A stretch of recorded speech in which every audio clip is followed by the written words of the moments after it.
So, welcome to the Essence of Leadership series. Today, we have Dr. Bracy with us. Now, Dr. Bracy is pretty awesome in her own right. So, let me share her bio with you. She's an experienced industrial and organizational psychologist, a strategic thinker, a trainer, a coach, a speaker with over 20 years of working in areas of organizational development, strategic planning, training, and development. She's a true Southern girl, okay, with Midwest grit. She has her PhD in industrial and organizational psychology, and her focus and research was on cognitive dissonance and the experiences of perceived unfairness of African Americans in the corporate work environment. Dr. Bracy is known as the strategy shark. I'm sorry, let me start back over. Dr. Bracy is known as the strategy shark. Okay, let me start back over. Welcome to this segment of the Essence of Leadership. Today we have Dr. Bracy with us. She's amazing in her own right. So let me read her bio so you can see all of the things that she's accomplished. Dr. Bracy is an experienced industrial and organizational psychologist, strategic thinker, trainer, coach, and speaker with over 20 years of experience working in areas of organizational development, strategic planning, training, and development as well. She's a true Southern girl with Midwest grit. She has her PhD in industrial and organizational psychology, and her focused research was on cognitive dissonance and the experience of perceived unfairness of African Americans in the corporate work environment. Dr. Bracy, known as the Strategy Shark, merged her consulting firm, InterOrg LLC, with Web Advisory Group in 2019 to provide DEI solutions for corporate, government, and nonprofit organizations. She founded the Women of Color Consortium, co-founded the Diversity and Inclusion Subcommittee for the Society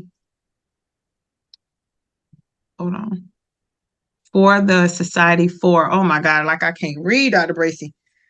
Okay, hold on. Make it even bigger. I'm trying to shrink it. I'm just going to make it a big page now because I'm trying to shrink it and the words are wrapping around. All right. Welcome to the Essence of Leadership series. Today we have Dr. Bracy with us. Let me get right into her bio because she's really fantastic in her own right. Dr. Bracy is an experienced industrial and organizational psychologist, a strategic thinker, a trainer, a coach, and a speaker with over 20 years of working in areas of organizational development, strategic planning, training, and development. She's a true Southern girl with Midwest grit. She has her PhD in industrial and organizational psychology, and her focused research was on cognitive dissonance and the experiences of the perceived unfairness of African Americans in the corporate work environment. Dr. Bracy, she's known as the Strategy Shark, merged her consulting firm, InterOrg LLC, with Web Advisory Group in 2019 to provide DEI solutions for corporate government and nonprofit organizations. She founded the Women of Color Consortium, co-founded the Diversity and Inclusion Subcommittee for the Society for Industrial and Organizational Psychology, the Black Student Union at Capella University, is currently the president of the Onyx Society of Western Michigan University, and is a member of the Delta Sigma Theta Sorority Incorporated. She enjoys spending time with family, friends, and traveling everywhere and listening to jazz. So with that being said, welcome, Dr. Bracy. I'm so excited to have you here today to share insights about your journey of, I would say your leadership journey. You've done so much in 20 years, and I'm quite sure that bio doesn't encompass all of the amazing things that you've done. Thank you for having me today. You're welcome. So, of course, we're here to talk about the leadership experiences that women have. And sometimes women think they're alone when they see people like Dr. Bracy, right? They see you button up and you're making your speech and they're in awe of what you're saying, not knowing that Dr. Bracy, it took time to get here. So I'll ask you, like, what do you say to new and emerging leaders, meaning people that are entering, maybe they're starting at that initial step in leadership? What advice do you share with those people? Well, some of the advice I give, I've learned. They're my experiences. And one is we don't know what we don't know. Right. So try to find someone, um, either in your profession or in your organization or just in your life that you can model behavior, um, positive behavior from. And if they're in your profession or work for your organization, ask them, will they mentor you? That's one thing that I failed to do in the very beginning of my career. And I kick myself about that a lot because I worked with a number of African American women and I felt that I could have learned from them. But as I progressed in my early years, I did get a mentor. And so get a mentor. When you get one, ask them all the questions. They want to they they want you to learn and they want to help you. So ask all the questions. Don't be afraid. Don't be intimidated because you are learning from them. Second, I say is do the work. So you have a mentor while they're teaching you, then take that information back and then do the work. Put the work in and you'll be rewarded. Absolutely. I think you said it so eloquently, the mentor piece, and for you to just, share right up front that you didn't get the mentor at first, but now you realize the value in having someone of that caliber in your corner. And you look back and you think, man, only if I would have known that or taken advantage of that, what would be different for me? And when I'm typically having conversations with new leaders, Dr. Bracy, and, when I'm having these coaching sessions with them, a lot of them have issues with asking for help because they don't want to seem like I'm the newbie. I don't know anything. And they believe that shines a negative light on them. So I'm so glad that you shared. No, those resources help you move forward in your career with, hopefully making less mistakes, if that makes sense. Yes, I agree. Yes. So Yeah. And definitely. No, I'm sorry, go yeah. ahead. Well, I was going to say the other thing would be don't be afraid to try new things. Right. Um, when I graduated from undergrad, there was no IO psychology, but I knew that I didn't want to be a clinical psychologist, but that I wanted to um, use what I learned in psychology in the workplace. And Right. so I also had a business minor, and that's what helped me um, work in HR and do some things in my early part of my career, trying new things until there was IO psychology. Right. And trying new things, I know. And right there, you saying that speaks to your mindset of being open, right? Like, I may not get it all right. I may not even like this. I don't know yet, right? I get to go out, try this thing. Either way, I learned something, right? I learned something about me. I learned some new things. I get to meet new people. And again, there's so many people that I've spoken to that are just like, I don't know if I like that. I need to read more books about it. And I'm all for reading books. But if I can get out and actually have a conversation with Dr. Bracy or someone that she's worked with and ask my questions live, those types of conversations are invaluable. I agree. Yeah. Networking, before networking became a thing, talking to other people that are in an area that you are even remotely interested in, and maybe you don't even want to work in it, but you don't know what it is. So find out what it is. You never Right. know. It might be something that you want to do. Um, my mother was a teacher or an educator, and I never wanted to be in the same role all my life. I knew that as a young child. I knew that I wanted to do something, but I wanted to be able to move through life learning and doing different things. And so I tell people who feel stuck, unstuck yourself, unstick yourself, and get out there and learn something new, even if you have to volunteer to do it. Don't be afraid. But a lot of people get stuck and they don't want to move into something different because of the unknown. I'm not afraid. I'm kind of fearless in that way of the unknown. I'm attracted to it. And so I will go out and try to learn it, understand it. And maybe that's something that I'll end up doing.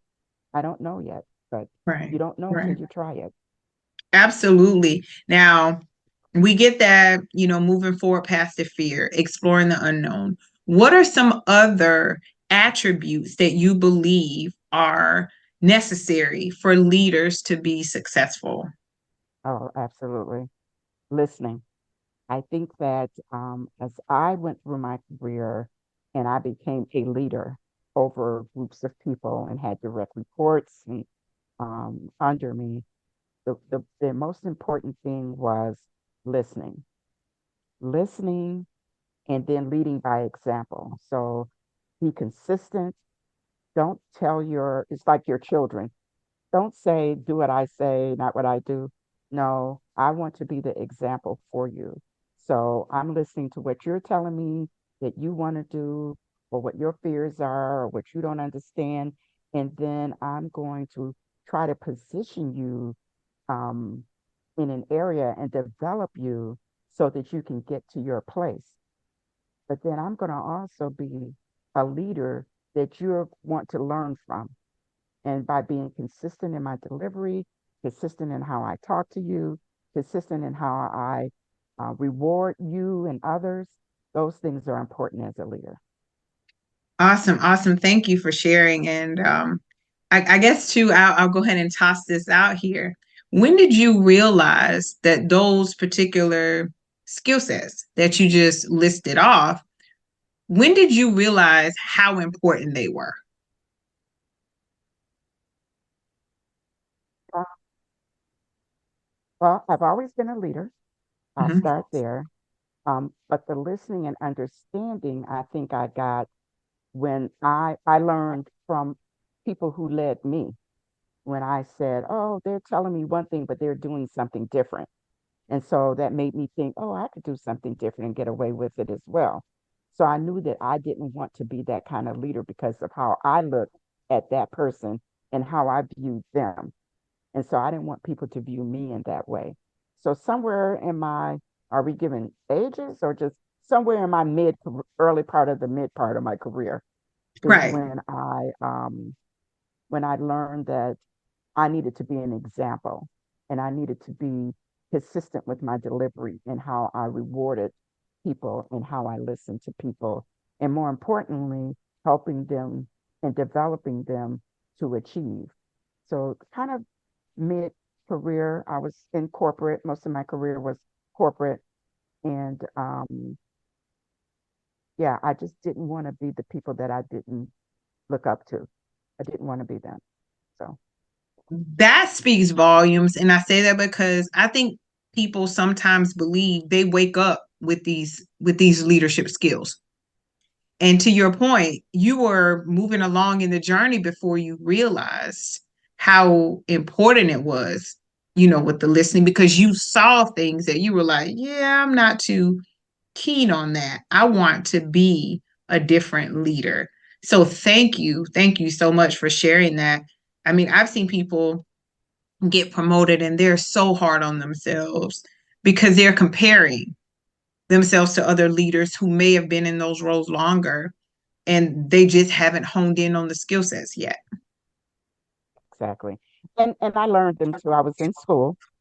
Mhm. So I learned the fundamentals, but as I said, and I can repeat that over and over again, is I did not want to be the leaders that I did not admire and I did not look up to. And I've had a number of people in leadership roles over me or in my organizations that I thought were dynamic, but then when I saw them in action, I realized they weren't.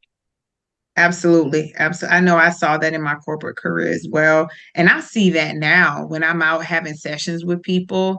And there's people that I've spoken to, and I'm thinking, how did you get to lead this many people? Matter of fact, how did you get to leadership, period? Right? With just some of the thoughts that they're bringing to the team, or the mindset or the culture that that they're creating with, sometimes people are just not happy people, and they bring that to the workplace, and that impacts the culture. And of course, you spoke to it. I don't want to be that leader, right? I Yeah. want people to enjoy what they do. So what you're saying definitely speaks volumes. um I wanted A to lo- ask. Oh, go ahead. No, go ahead. I'm sorry, I keep breaking in on you. But a lot of times people think influence is the character that you're supposed to have as a leader. It's part, it's just a small part. Influence is Absolutely. important because you want people to follow you and you want to be able to make the right choices and have them understand and believe in you. But it's just a part of it, really. It's your behavior and it's how you treat people. That's the most important piece of leadership. We all know leaders who are high in these organizations and they have great influence. Everybody knows them. They're invited everywhere. They sit in all the rooms at all the tables, but they treat people horribly. And that is their legacy.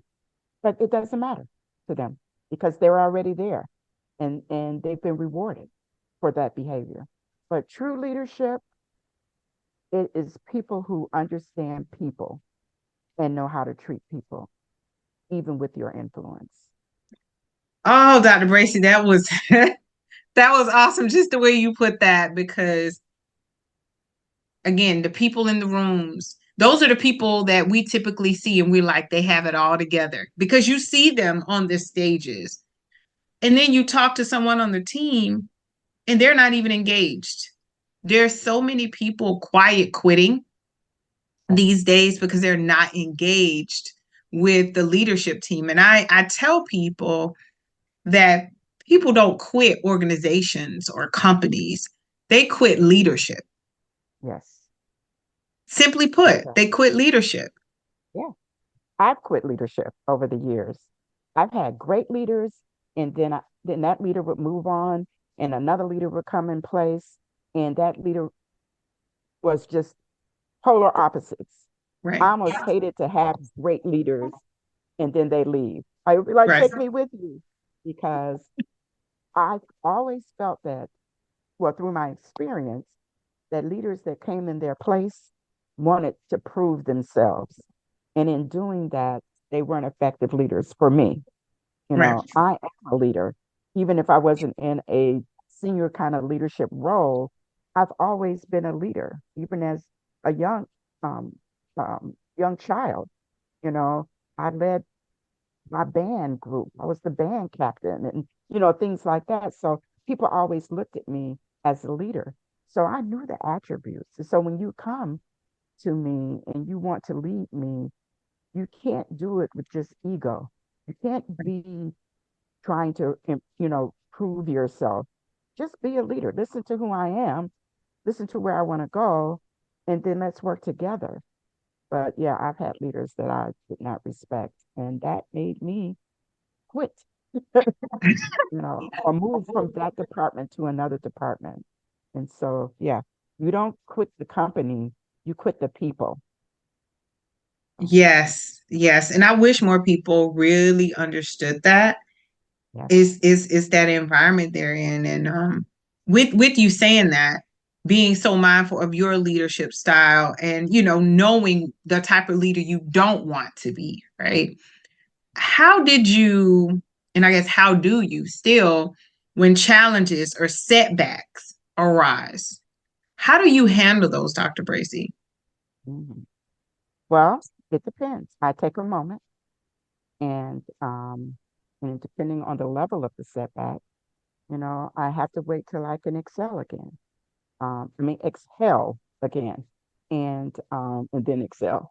But I take a moment and then after I get my act together and I dig deep on what went wrong. And it could be my fault sometimes. And it has been my fault sometimes. And I try to think instead of beating myself up about it, I try to think, what will you do the next time differently? Because we don't ever want this to happen like this again with these results. And so then once I get over the hurdle of the pain or disappointment of failing, then I believe that it's time to take the next step. And the Mm-hmm. next step, I believe in pivoting. I'm an expert. I know the art of pivoting well. So sometimes you have to pivot out of that space. Sometimes you want to stay in that space. And I've had both situations. When I was younger, I wanted to stay in that space because I felt I hadn't learned enough, but I wanted to move differently than I did, previously. And Absolutely. so I've reached out. I had a silent mentor for years. She was a peer of mine, but she was someone who wasn't even in the same profession, but someone that I could bounce my ideas off. Like, is this crazy that I want to do this? What do you think? And they would tell me the truth. And many times I learned to follow my gut. And when I followed my gut, I was usually successful.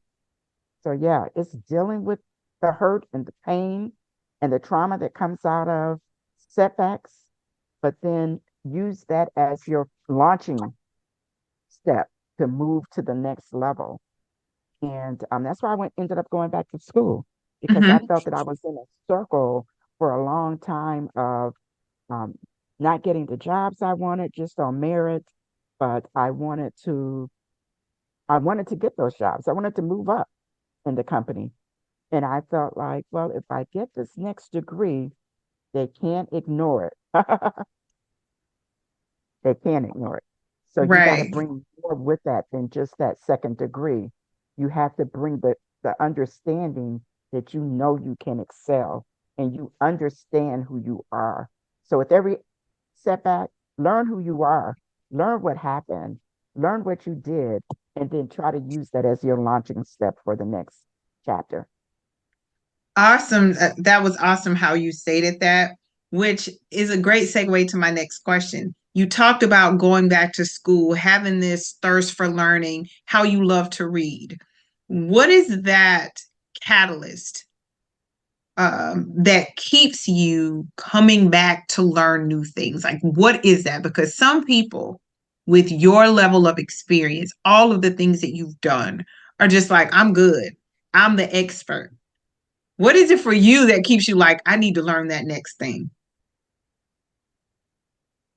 Question. I'm a lifelong learner, and I think that I'm never satisfied. Maybe that's what it is. In um, in me, I always feel like I can be better, and so I seek out articles, and I'm inspired by other Black women that Hmm. are in these leadership positions that I don't even want to be in those leadership positions, but I am inspired anymore. I don't, but Right. I'm inspired by their journeys. And I bought Ursula Bank. Ur- I hate to quote her name wrong. She was the first Black CEO of a Fortune 500. Ursula Burns. Yes. And I Yes. bought her book, and her book just read like a diary. And what I learned from her was that, you know, she didn't mind being the only person in the room because she felt she could learn from the people that were in that room with her. And then Hmm. she could adapt it to herself Right. and her journey. And so I look at it that way. It's like I don't necessarily anymore need to chase, a CEO role, but I'm still sometimes the only Black female in a room, and I learn from the other people in the room, but then I adapt it to my own journey. So, reading, being in those rooms with people, networking with people who I'm not intimidated by. And that's another thing. You have to kind of drop being intimidated by people. They're people too. And so Yes. they, they have their journeys and their flaws as well. Don't, and if you are intimidated, don't show it. You know, you speak your mind and speak your thoughts and ask the questions. But yeah, I love to read. Um, I love to learn from people, and I think those are the things that keep me moving, keep me motivated, and keep me wanting to be better as a person and in my profession. You just pointed out something that I've heard but never really thought about in that facet. And that is, like you said, the intimidation piece, how that can hinder you from learning Yeah. because you won't ask the question, you won't go in the room, you won't go to the meeting or what have you because you're intimidated. And to your point, don't show it. Just go in, learn what you need to learn, and take that information back and modify it for where you are. And to your point, whatever facet that is for you, just modify the information and you will be better for it as long as you do that. Yes. It'll help your journey because your Right, journey is not their journey, it's your journey. But take pieces of the things that you learn from them, the good and the bad, and right. adapt it to your own journey. It's Uh, unique. We're all Yeah, unique. So we have to recognize that I can't be you. I can't have your journey. You can't have mine, but I could learn from you still and adapt what I learned from you to my journey. right, right. That was, I've talked to so many people in sessions that are intimidated for a variety of reasons, and they bow out of new projects, potential opportunities to collaborate because of intimidation or some other factor. Maybe, sometimes it's been imposter syndrome. It could be a variety of things. And they just bow out. They're like, no, I'm okay. And you never get to learn the lesson. Yeah, I had that actually happen to me. I was the only person in a room sitting on a board, and I brought another young lady in that showed promise. And she came to a meeting or two, maybe two meetings, and then she didn't come to anymore. And I said, "What happened? You didn't come to the meeting?" And she said, "I can't be in the room with them. I just can't." Now that same lady moved on to have a political career. And I often want to ask her, and I haven't, like, remember when I brought you in and you didn't want to deal with that? How did you deal with it in a political atmosphere? Because you Yeah. had to, deal with some people that you know, couldn't deal with, Right, right, and right, and you persevered. First of all, you won an election, two of them, maybe even three, I can't remember. And then in doing that, you had to deal with people that were different from you. So I guess it's growth. I never asked her though. But yeah, I think that it'll stop you from growing and learning when you push away from situations that you feel um, you don't like or that aren't for you. Now, not to be confused, there are situations that you may not like that are not for you, and you need to right, have the intuition to understand that. However, there are some situations that you fear because they're different and they're unknown. And when you do that, you take away from the things that you could learn and that you can gain and part of your development. So um, I missed the opportunity to develop her further. I let her go. And I understood what she was saying, but hmm I just felt like I also wanted someone else in the room with me. So it was sort of selfish in a way, but I understood and I let her go No, no, because that's understandable. it was her journey. She had to find her journey in that. Right, right. You're sharing so many golden nuggets. Now, the other one I'm wondering about is through all of your time working with students and in different spaces, right? What are maybe two or three wins that you would say, I can't, like, this thing really happened, or this student came back, or I impacted this, whatever this outcome was on a project of some sort? Um, so I've been an adjunct professor, and because I love young minds, and Hmm. I love being there to kind of influence um, their journeys. Um, so um, I had one student. He was a young white male, and I think he doubted me, and he didn't really challenge me in class, but he really didn't apply himself. And in the class, you had an option of being in a group or doing a paper, and he chose to do a paper. So fine, he did the paper. We worked on his topic together. He was really reluctant in picking a topic um, um, that was part of the course. But we finally got there, and then he wrote his paper, and you had to present like your outline to the class. You still had to do certain things like the group, but you just did it on your own. And when I gave him the feedback from the presentation of his outline, I I was very honest with him, and I told him, you could do better. You gave me just the basics. I want you to dig deeper, and I want you to find those things that you that drew you to this topic that are personal for you. And he didn't say anything. He took, the feedback, and then wrote his paper. Then when he presented his paper and I gave him his evaluation, it was much better. So he came back to me, not that semester, the following semester. He said, Dr. B, you are my favorite teacher. It's like, really? So, but I didn't say that to him. I was thinking that. And Right. I said, really? And he said, yes, because I never thought school could be personal. You told me to dig deep, and you didn't take my stuff, and you really told me how, that I could be better. And from that, and I didn't give him an A in the class. He said, and I'm gonna get an A in this next psychology class I take. Watch. And then he was proud to tell me after that. He emailed me. He was like, Dr. B, I got an A in this class. I told you. So, and I told him it was great, and I told him he would be great in life. And so those type of things motivate me when you impact the life of a person who, for whatever reason, is not bringing their best self forward.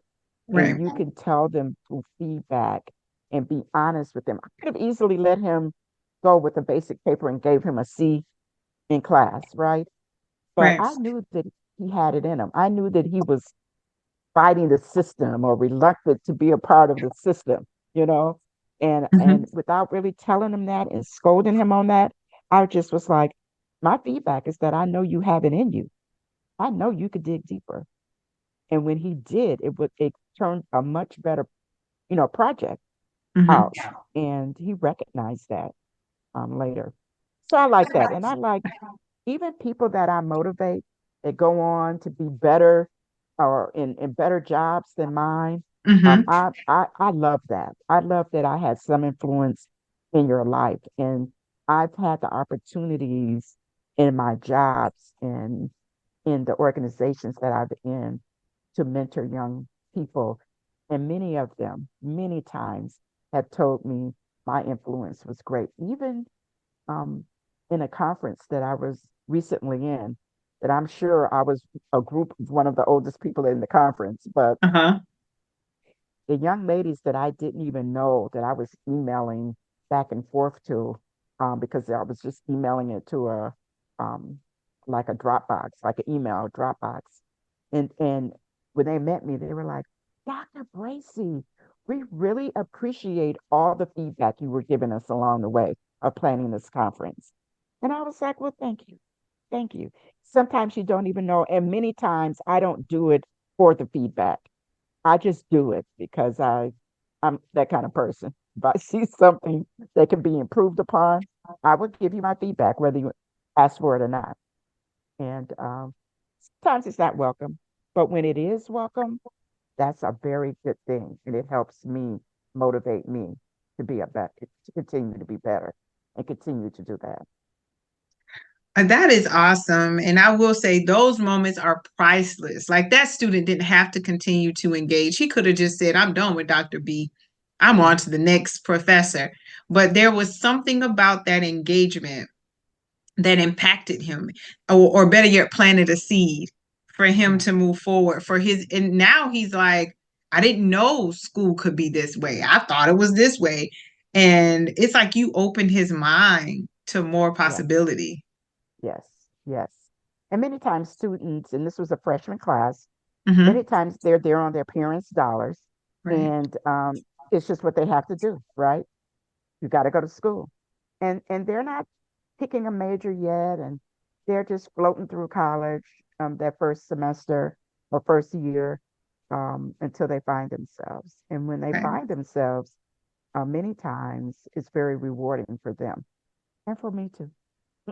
Yeah, I've had that happen a few times. It's people I've worked with in, I'll say, leadership development sessions years ago, and I'll get a ping on LinkedIn, and first of all, I'm like, wait a minute, do I know this person? Because once you, like, you've seen so many students, right? And it's something about them. You may be like, I think I know that person. Let me look at the profile, and then it jogs your Yeah, memory.